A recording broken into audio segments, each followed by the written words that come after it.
युगानुगोज साहित्यिक मंच को नमन करता हूं। आदरणीय निवेदिता जी सहित सभी प्रतिभागी श्रेष्ठ कलमकार यहाँ पर हैं, सभी को प्रणाम करता हूं। माँ शारदे के चरणों में नमन करते हुए, आपने कहा शब्दों से प्रारंभ किया था कि शब्दों के भाव हैं। तो शब्द क्या होते हैं कि शब्द ही एक ऐसी शक्ति है जो अच्छे व्यक्ति को भी बीमार कर सकती है और बीमार को भी अच्छा कर सकते हैं। तो कुछ पंक्तियां लिखी हैं मैंने ये शब्दों के लिए कि शारदे मां शक्ति दे तो एक पहल ऐसी करूंगा। शारदे मां शक्ति दे तो एक पहल ऐसी करूंगा, शब्द की औषधि बनाकर कष्ट सब जन के हरूंगा। नित करूंगा साधना में लोक के कल्याण हेतु, दंभ ईर्ष्या छल कपट को पास में आने न दूंगा। करूंगा करबद्ध होकर भानु से विनती निशाभर, करूंगा करबद्ध होकर भानु से विनती निशाभर, और उनकी ज्योति को चिरकाल तक जाने न दूंगा।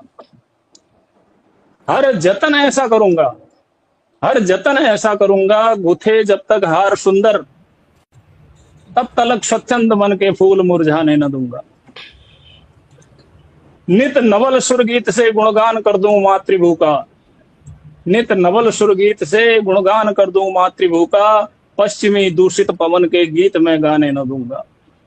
मुझे क्या है काम आखिर चमचमाती रोशनी से, मुझे क्या है काम आखिर चमचमाती रोशनी से, टिमटिमाए दीप चाहे तिमिर को छाने न दूंगा।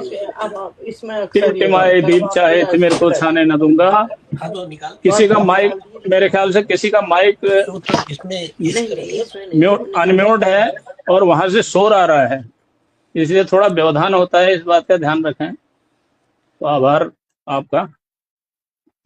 मैं मूलतः उस धरती का रहने वाला हूं जहां पर छायावादी साहित्य के 4 स्तंभों में से एक पंडित सुमित्रानंदन पंत जी की जन्मस्थली और कर्मस्थली थी। और वहां के वातावरण को लेकर मैं जब बीच में आता जाता रहता हूं तो कुछ पंक्तियां लिखी हैं, उससे प्रारंभ करके एक छोटी सी रचना रखूंगा कि यह अनुपम मुकुट से शिखर शीश पर हैं, मधुर गीत गाते ये झरनों के स्वर हैं। ये अनुपम मुकुट से शिखर शीश पर हैं, मधुर गीत गाते ये झरनों के स्वर हैं। ये तरुवर खड़े हैं जो स्वागत को आतुर, हृदय जीत लेती पवन की लहर है। ये गोधूली बेला में कोकिल के स्वर हैं। आज गांव की स्थिति ये है, तो मैंने वहां एक चित्र देखा था कि एक दंपति, बुजुर्ग दंपति बैठे हुए हैं, आंखों में एक ऐसी उदासी लेके कि गांव खाली है और बच्चे शहर चले गए। तो ये गोधूली बेला में कोकिल के स्वर हैं, तनिक तो निहारों की सूने ये घर हैं। ये कातर द्रगों में व्यथा है झलकती कि क्यों गांव हारे विजेता शहर हैं। इन शब्दों के साथ मैं एक छोटी सी रचना जो पंडित सुमित्रानंद पंत जी की कर्मस्थली कौसानी है, वहां बैठ के मैंने लिखी थी, वो निवेदित करके अपनी बात समाप्त करूंगा। उसका शीर्षक है प्यारी ओस बिंदु। ओस की बूंद पर लिखी हुई है कि गौरैया कोकिल मैना जब लगे जगाने सब मिल करके, गौरैया कोकिल मैना जब लगे जगाने सब मिल करके, मैं भी देख परिश्रम उनका उठ बैठा फिर तड़के तड़के। वह उन्मुक्त बालपन अपना बीता स्वर्ग सदृश गांव में, खग मृग सरिता मंद पवन सब मुझसे पहले जाग उठे हैं। सुखद विहंगम भोर दृश्य था सुर दुर्लभ प्रकृति की छांव में। उसी गांव के एक बाग में, उसी गांव के एक बाग में, उसी बाग के एक वृक्ष पर, उसी वृक्ष के एक वृंत में, उसी वृंत के एक पात पर, अंतरतम से तुझे निहारूं कैसी मनमोहक सुंदर छवि। अंतर मन से तुझे निहारूं कैसी मनमोहक सुंदर छवि। बैठी एक रुपहली काया आस लगाए पलक टिकाए, अरुणोदय की करे प्रतीक्षा नवमंडल में कब प्रकटे रवि। सृष्टि नियंता ही जाने है क्या प्रारब्ध लिए तुम आई, सृष्टि नियंता ही जाने यह क्या प्रारब्ध लिए तुम आई। क्या विचरोगी इस उपवन में, कूद पड़ोगी या तड़ाग में, या विलीन होगी इस तरु में, या नभलेगा उठा गोद में। हो अधीर उत्कंठित चाहूं प्रकृति सुता, तुम करो ठिठोली। अगर आनंदित हो खेलो तुम इस उपवन के अमित मोद में। उस पल्लव की सुखद गोद से जब तुम निज यौवन पाओगी, उस पल्लव की सुखद गोद से जब तुम निज यौवन पाओगी, ठुमक ठुमक शिशुलीला करते बन पी उस जग में छाओगी। सच कहता हूं, सच कहता हूं हृदय मोहिनी, तब ही नया सवेरा होगा। सच कहता हूं हृदय मोहिनी, तब ही नया सवेरा होगा। विस्मय कर जगती देखेगी, मैं देखूंगा तू देखेगी। गीत नवल तब मेरे होंगे, नूतन स्वर भी मेरा होगा। गीत नवल तब मेरे होंगे, नूतन स्वर भी मेरा होगा। बहुत बहुत आभार, बहुत बहुत धन्यवाद। बहुत बहुत सुंदर, बहुत सुंदर। प्राकृतिक सौंदर्य का बहुत ही सुंदर वर्णन आपने किया और वाकई सुमित्रा नंदन पंत जी की झलक मिल रही थी आपकी इस पंक्तियों में। तो आपको बहुत बहुत बधाई, आपने इतना सुंदर काव्य पाठ किया। अगर आप और भी सुना सकते हैं एक छोटा सा तो सुना सकते हैं। समय है तो एक छोटी सी रचना और रखता हूँ। हाँ, छोटी सी रचना सुना दीजिए। ठीक है। अभी मातृ दिवस हुआ, माता पर सब लोगों ने लिखा, पिता पर मैं एक छोटी सी रचना पिता पर लिखी है, वो सुनाता हूँ।